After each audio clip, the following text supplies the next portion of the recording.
ঐতিহ্য ও শেকড়ের সন্ধানে আমরা এসেছি মুন্সিগঞ্জের সোনারগাঁ উপজেলার জোড়ামঠ। এই জোড়ামঠের যে প্রাপ্ত শিলালিপি সেক্ষেত্রে যা পাওয়া যায় সেটা হচ্ছে যে অষ্টাদশ শতকের মাঝামাঝি সময়ে এই মঠটি নির্মিত হয়েছিল। পাশাপাশি দুটি মঠ, একটি শিব মন্দির এবং ওটা হচ্ছে কালী মন্দির। প্রথমে নির্মিত হয় কালী মন্দিরটি, পরে নির্মিত হয় শিব মন্দিরটি। আসুন আমরা আজকে এটা ঘুরে দেখি। আপনি দাঁড়িয়ে আছেন বিক্রমপুরের একটি প্রাচীন গ্রামে। চারিদিকে নিস্তব্ধ, মাঝে মাঝে শুধু পাখির ডাক আর বাতাসে দুলতে থাকা গাছের পাতার শব্দ। আপনার সামনে পাশাপাশি দাঁড়িয়ে আছে দুটি সূচ্য মঠ, যেন শতাব্দীর পর শতাব্দী ধরে তারা নীরবে পাহারা দিয়ে যাচ্ছে এক হারিয়ে যাওয়া সবাইকে। এটাই বিক্রমপুরের সোনারং জোড়ামঠ, মুন্সিগঞ্জ জেলার টঙ্গিবাড়ি উপজেলার সোনারং গ্রামের এক অনন্য ঐতিহাসিক নিদর্শন। ঢাকা থেকে খুব বেশি দূরে নয়, অথচ এখানে পৌঁছালে মনে হয় সময় যেন হঠাৎ থমকে গেছে। সোনারং জোড়ামঠকে স্থানীয় মানুষ শুধু একটি স্থাপনা হিসেবে দেখে না, তারা একে দেখে ইতিহাস, বিশ্বাস, কিংবদন্তি আর স্মৃতির প্রতীক হিসেবে। আজকের এই গল্পে আমরা ফিরে যাব প্রায় 150 থেকে 200 বছর আগের সেই বিক্রমপুরে, যেখানে নদী, খাল আর সবুজের মাঝখানে গড়ে উঠেছিল এক সমৃদ্ধ জনপদ। সেই সময়ে সোনারং ছিল শিক্ষিত ও সচ্ছল মানুষের বসতি। এখানে মন্দির, পুকুর, পাঠশালা এবং ধর্মীয় স্থাপনার সমাহার ছিল চোখে পড়ার মতো। সেই ঐতিহ্যের সবচেয়ে উজ্জ্বল সাক্ষী হয়ে আজও দাঁড়িয়ে আছে এই জোড়ামঠ। অনেকেই একে মঠ বলেন, কিন্তু প্রকৃতপক্ষে এটি দুটি মন্দিরের সমষ্টি। একটি বড়, অন্যটি ছোট। প্রত্নতাত্ত্বিক সূত্র অনুযায়ী বড় মন্দিরটি 1843 সালে এবং ছোট মন্দিরটি 1886 সালে স্থানীয় এক হিন্দু বণিক রূপচন্দ্র নির্মাণ করেছিলেন। বড়টি কালী মন্দির এবং ছোটটি শিব মন্দির হিসেবে পরিচিত।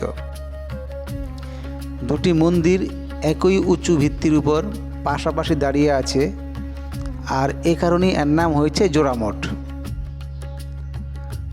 মঠ দুটির স্থাপত্য দেখলেই বোঝা যায় এগুলো শুধু বসানোর স্থান ছিল না, ছিল শিল্প ও সৌন্দর্যের এক অনন্য নিদর্শন।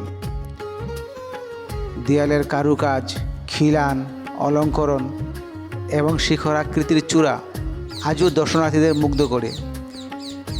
ছোট মন্দিরটির চারপাশে সাপের ফণার মতো অলঙ্করণ রয়েছে, যা স্থানীয়দের কল্পনাকে আরও উস্কে দিয়েছে। আর এখানেই শুরু হয় রহস্যের গল্প। সোনারং জোড়ামঠকে ঘিরে সবচেয়ে প্রচলিত লোককথাটা হলো, মঠের ভেতরে নাকি রয়েছে গুপ্তধনের কক্ষ।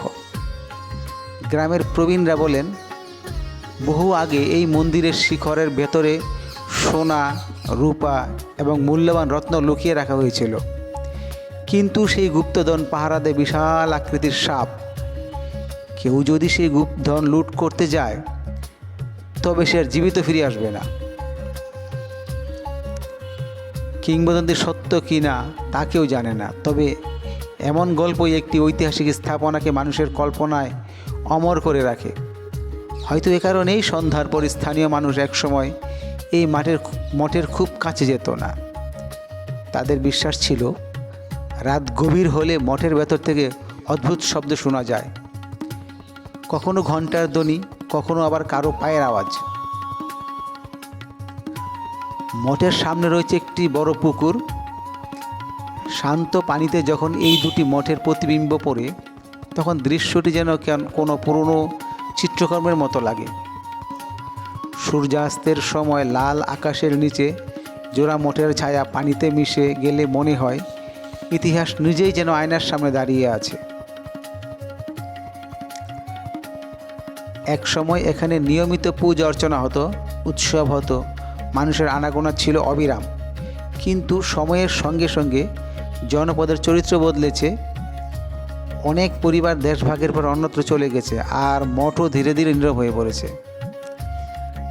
আজ এখানে আগের মতো ধর্মীয় কার্যক্রম খুব একটা হয় না, তবু এটি হারিয়ে যায়নি, কারণ ইতিহাস কখনো সম্পূর্ণ হারিয়ে যায় না। সে থেকে যায় ইটের ভাঁজে, দেয়ালের ফাটলে, আর মানুষের মুখে মুখে ছড়িয়ে থাকা গল্পে। বাংলাদেশের প্রত্নতাত্ত্বিক ঐতিহ্যের তালিকায় সোনারং জোড়া মঠ একটি গুরুত্বপূর্ণ নিদর্শন। সংরক্ষণের কিছু উদ্যোগ থাকলেও সময়ের ক্ষতচিহ্ন এখন স্পষ্ট। দেয়ালের প্লাস্টার খসে পড়েছে, কিছু অলঙ্করণ ক্ষয়প্রাপ্ত হয়েছে, তবু এই স্থাপনাটি এখনও মাথা উঁচু করে দাঁড়িয়ে আছে, যেন আমাদের মনে করিয়ে দেয় একটি জাতির ইতিহাস শুধু বইয়ে নয়, তার স্থাপত্যও লেখা থাকে। যদি কখনো বিক্রমপুরে যান, তবে সোনারং জোড়া মঠে অবশ্যই কিছুক্ষণ নীরবে দাঁড়িয়ে থাকবেন। চোখ বন্ধ করে কল্পনা করুন, প্রায় 200 বছর আগে এখানকার ঘণ্টাধ্বনি, পুজোর আয়োজন, মানুষের কোলাহল, আর সন্ধ্যার প্রদীপের আলোয় আলোকিত দুটি মন্দির। তখন হয়তো বুঝতে পারবেন কেন এই স্থানটি শুধু একটি পুরনো স্থাপনা নয়, এটি বিক্রমপুরের আত্মার একটি অংশ। যদিও গণপ্রজাতন্ত্রী বাংলাদেশ সরকারের